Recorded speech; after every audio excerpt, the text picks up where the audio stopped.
Christian Jean-Pierre n'officie plus dans la cabine de commentateur de football de TF1 depuis 2019. Éloigné du monde du football et donc de cette Coupe du Monde au Qatar, le quinquagénaire enchaîne pourtant les projets épanouissants.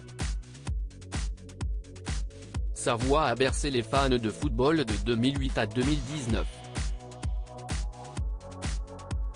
Christian Jean-Pierre officiait en tant que commentateur principal aux côtés de Vicente Lizarazu lors des rencontres de l'équipe de France diffusées sur TF1.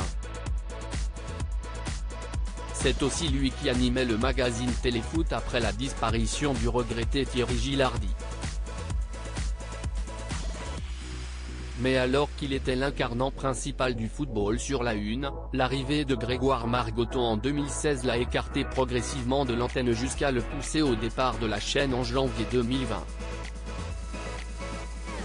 Christian Jean-Pierre, 30 ans de service à TF1. Christian Jean-Pierre comptait une trentaine d'années d'ancienneté au sein de TF1 avant son départ.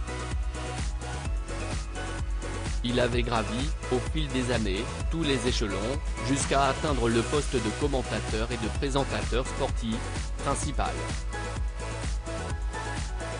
L'arrivée, en provenance de Canal+, de Grégoire Margoton, catégorisé pour beaucoup, comme une référence du milieu, après avoir commenté le championnat de France de Ligue 1, a sonné le moment de son éviction.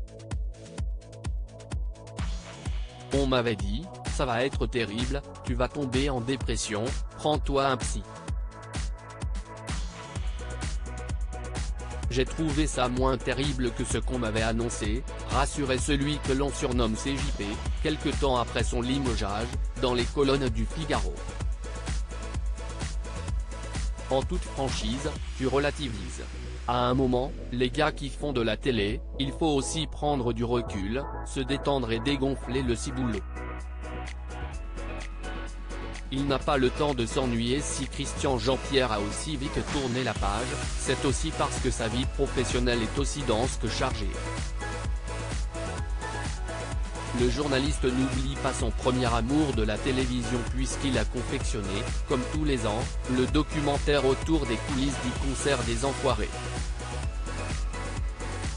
Il a aussi signé son premier gros projet autour des Invincibles d'Arsenal, dirigé à l'époque par Arsène Wenger, son ami et ex-acolyte de TF1.